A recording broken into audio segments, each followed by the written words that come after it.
ఓ పాలక పెద్ద బకాసురుడిగా మారాడు. ఎక్కడ ఖాళీ జాగా కనిపించినా వివాదాస్పద ప్రైవేటు భూములు ఉన్న హైడ్రాను ఉసిగొల్పుతున్నాడు. తాజాగా నెంబర్ 2 మంత్రి హైడ్రా కలిసి చేసినటువంటి మరో భాగవతం బయటపడింది. ఈసారి లోతుకుంటలో 100 ఎకరాలపై కన్నేసిన అమాత్యుడు ప్రైవేటు వ్యక్తులకు చెందినటువంటి భూముల్లోనూ 40% డిమాండ్ చేశాడు. మినిస్టర్ చేతిలో పావుగా మారిన హైడ్రా చారిత్రక రాళ్ల పేరిట చేసినటువంటి హైడ్రామా వెలుగులోకి వచ్చింది.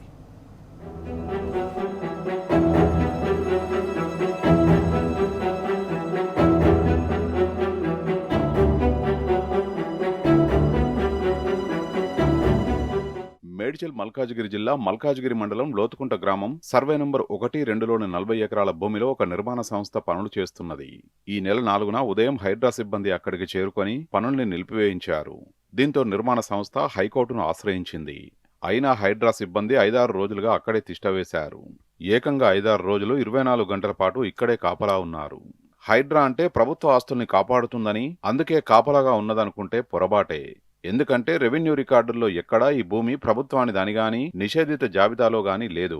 పైగా అడుగు తీసి అడుగు వేస్తే గొప్పగా ప్రచారం చేసుకునే హైడ్రా లోతుకుంట భూమి విషయంలో గప్చుప్గా ఉన్నది. వాస్తవానికి ఇది ప్రైవేటు భూమి అని అప్పటికే హైకోర్టు తీర్పునిచ్చింది. దీంతో ఇన్నాళ్ళు మౌనంగా ఉండి చారిత్రక బండరాళ్ల వంక పెట్టుకుని మరోసారి ప్రైవేటు భూమిలోకి వెళ్ళింది. దీంతో కోర్టు ఈసారి ఘాటు వ్యాఖ్యలతో మొట్టికాయలు వేసింది. మరి హైడ్రా ఎవరి మెప్పు కోసం ఇదంతా చేసింది? ప్రభుత్వ భూమి అయితే రెవెన్యూ అధికారులు ఎందుకు రాలేదు? కోర్టు ఆదేశాలను సైతం ధిక్కరిస్తూ మరోసారి ఆ భూమిలోకి ఎందుకు వెళ్లిందని పరిశీలిస్తే తెర వెనుక నెంబర్ 2 మంత్రి భాగవతం వెలుగులోకొచ్చింది. 40 ఎకరాల్లో 15 ఎకరాల కమిషన్ కోసం వేసిన మంత్రాంగం, ఇందుకోసం హైడ్రాను అస్త్రంగా వాడిన విధానం వంటివన్నీ బయటపడ్డాయి.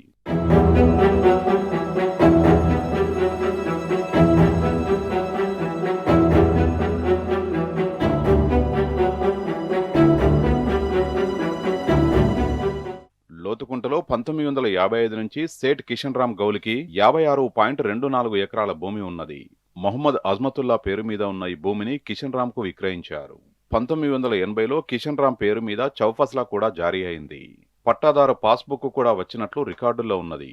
1978లో సనత్ నగర్ నుంచి మౌలాలి వరకు బ్రాడ్గేజ్ రైల్వే లైన్ కోసం చేపట్టిన భూసేకరణలో ఈ భూమి నుంచి 5.10 ఎకరాల్ని తీసుకున్నారు. ఉమ్మడి ఆంధ్రప్రదేశ్లోని రంగారెడ్డి జిల్లా కలెక్టర్ భూసేకరణ చట్టం ప్రకారం కిషన్ రామ్కు 8.87 లక్షల పరిహారం చెల్లించారు. ఆ తర్వాత మరోసారి ఆల్వాల్ నుంచి మౌలాలి వరకు పీఎస్పీ గ్రావిటీ కోసం ఈ భూమి నుంచి 630 చదరపు గజాలు సేకరించి పరిహారం అందించింది.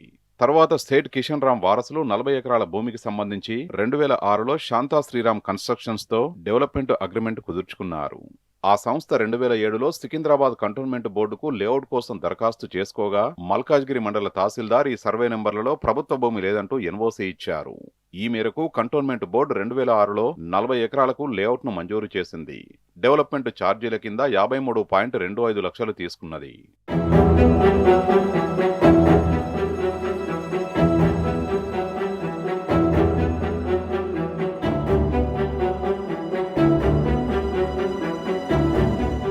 2024లో ఉప ఎన్నిక ప్రచారం కోసం లోతుకుంటకు వచ్చిన నెంబర్ 2 మంత్రి ఇక్కడి 100 ఎకరాల భూమిపై ఆరా తీసినట్టు సమాచారం.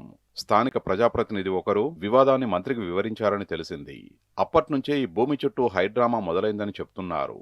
ప్రజాప్రతినిధి ఆదేశం మేరకు స్థానిక అధికారులు తరచూ ఆ భూమి వద్దకు వెళ్లి సంబంధిత వ్యక్తులను కలిసి నెంబర్ 2 మంత్రి దగ్గరికి వెళ్లాలని సూచించారని చెప్పారు.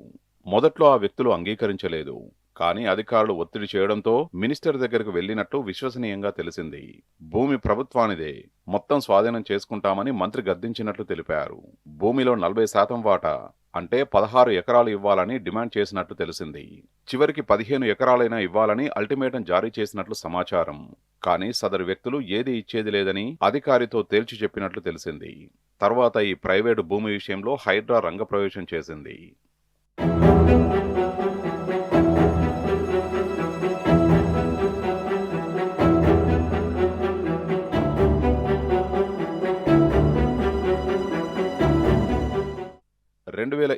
మార్చి 13న హైడ్రా కమిషనర్ రంగనాథ్ లోతుకుంటలో పర్యటించారు.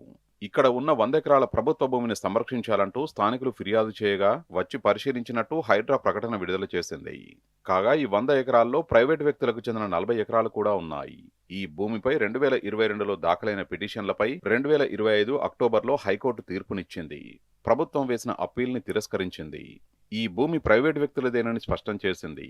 ఆ తర్వాత హైకోర్టులో పెండింగ్లో ఉన్న పలు ధిక్కరణ కేసుల్ని కూడా ఈ ఏడాది జనవరిలో ముగించింది.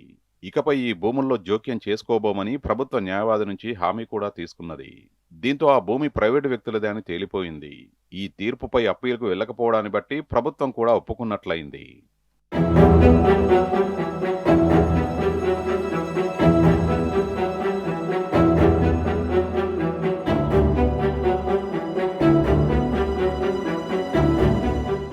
న్యాయ వివాదాలన్నీ పరిష్కారం కావడంతో 2026 జనవరిలో శాంతా శ్రీరామ్ కన్స్ట్రక్షన్స్ కంపెనీ అక్కడ నిర్మాణ పనులు మొదలుపెట్టింది. దాదాపు 4-5 నెలల పాటు హైడ్రా గాని ఇతర శాఖల అధికారులు గాని అటువైపు కన్నెత్తి చూడలేదు. అకస్మాత్తుగా ఈ ఏడాది మే 31న మళ్లీ హైడ్రా రంగంలోకి దిగింది. సిబ్బంది వెళ్లి పనుల్ని నిలిపివేయించారు. కారణం అడగ్గా ఈ 40 ఎకరాల్లో 2 భారీ చారిత్రక బండరాళ్లు ఉన్నాయని, వాటిని సంరక్షించాలని సేవ్ ది రాక్స్ సొసైటీ చేసిన ఫిర్యాదు మేరకు చర్యలు తీసుకున్నామని చెప్పారు. జూన్ 10 సాయంత్రం వరకు హైడ్రా అధికారులు అక్కడే తిష్టవేసి పనులు జరగకుండా నిలువరించారు. అయినా ఆ విషయాన్ని ఎక్కడా మీడియాకు తెలియనీయలేదు. కాగా హైడ్రా సిబ్బంది పనుల్ని నిలిపివేయించిన మరుసటి రోజే శాంతా శ్రీరామ్ కంపెనీ హైకోర్టును ఆశ్రయించింది.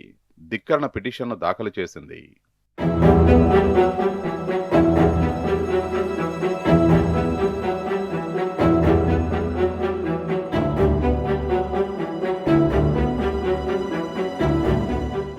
హైకోర్టు ధర్మాసనం ఈ నెల 16న ధిక్కరణ పిటిషన్ను విచారించింది. హైడ్రా తీరును తీవ్రస్థాయిలో ఎండగట్టింది. తొందరపాటుతో ప్రైవేటు భూములకు ప్రవేశించి తప్పు చేసిందని వ్యాఖ్యానించింది. రాష్ట్ర ప్రభుత్వం ఓడిపోయిన కేసులకు సంబంధించిన ప్రైవేటు భూముల్లో జోక్యం చేసుకోవడానికి వీల్లేదని స్పష్టం చేసింది. ప్రభుత్వ ఆస్తుల పరిరక్షణకి పరిమితం కావాలని స్పష్టం చేసింది. హైడ్రా ప్రతివాదిగా లేదనే కారణంతో ప్రతి ప్రైవేటు భూమిలో తలదూర్చకూడదని చెప్పింది. హైడ్రా కార్యాలయాలు, ఆఫీసర్లు ప్రభుత్వంలో ఒక భాగం మాత్రమేనన్నది. హైడ్రా సూపర్ కాపుగా ఫీలవుతున్నట్లు ఉన్నదని, చట్టానికి కోర్టు తీర్పులకు అతీతం కాదని, చట్టాన్ని అతిక్రమిస్తే కోర్టులు చూస్తూ ఊరుకోవని హెచ్చరించింది. మరోసారి జోక్యం చేసుకోబోమని హామీ ఇవ్వాలి అనడంతో హైడ్రా ఈ మేరకు హామీనిచ్చింది.